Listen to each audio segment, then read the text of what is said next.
আয়াত ১০৭ খালিদিনা ফিহা মা দামাতিস সামাওয়াতু ওয়াল আরদু ইল্লা মা শাআ রাব্বুকা ইন্না রাব্বাকা ফাআলুল লিমা ইউরিদ।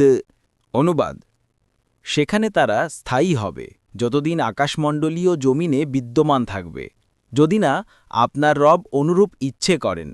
নিশ্চয়ই আপনার রব তাই করেন যা তিনি ইচ্ছে করেন। তাফসির। ১ নং ফুটনোটের বিবরণ। হাদিসে এসেছে, রাসূলুল্লাহ সাল্লাল্লাহু আলাইহি ওয়াসাল্লাম বলেছেন, মৃত্যুকে হাসরের মাঠে একটি সাদা কালো ছাগলের সুরতে নিয়ে আসা হবে। তারপর একজন আহ্বানকারী আহ্বান করে বলবেন, হে জান্নাতবাসী। ফলে তারা ঘাড় উঁচু করবে এবং তাকাবে। তারপর তাদেরকে বলা হবে, তোমরা কি এটাকে চিনো? তারা বলবে, হ্যাঁ, এটা হলো মৃত্যু। তাদের প্রত্যেকেই তা দেখেছে। তারপর আহ্বানকারী আহ্বান করে ডাকবেন, হে জাহান্নামবাসী। তখন তারা ঘাড় উঁচু করে তাকাবে। তখন তাদের বলা হবে, তোমরা কি এটাকে চিনো? তারা বলবে, হ্যাঁ, আর তারা প্রত্যেকেই তা দেখেছে। তারপর সেটাকে জবেহ করা হবে। তারপর বলবেন, হে জান্নাতবাসী, স্থায়ীভাবে তোমরা এখানে থাকবে, সুতরাং কোনো মৃত্যু নেই।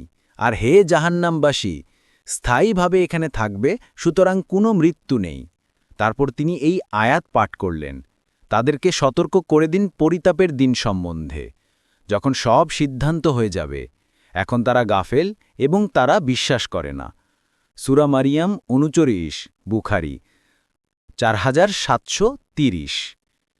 ২ নং ফুটনোটের বিবরণ। এই শব্দগুলোর অর্থ আখেরাতের আসমান ও জমিন হতে পারে।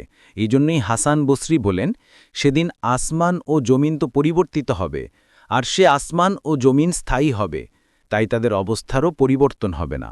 ইবনে কাসির। অথবা এমনও হতে পারে যে প্রত্যেকটি জান্নাত ও জাহান্নামেরই আলাদা আসমান ও জমিন রয়েছে, সে অনুযায়ী এটা বলা হয়েছে। এটি ইবনে আব্বাস থেকে বর্ণিত। ইবনে কাসির।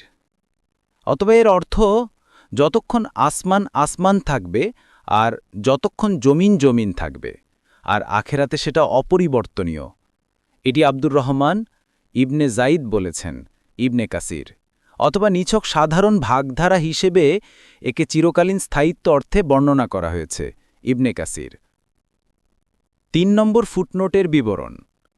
অর্থাৎ তাদেরকেই চিরন্তন আযাব থেকে বাঁচানোর মতো আর কোনো শক্তিই তো নেই।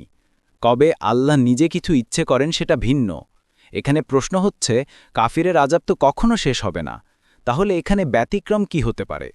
এ ব্যাপারে আলেমগণ বিভিন্ন মত দিয়েছেন।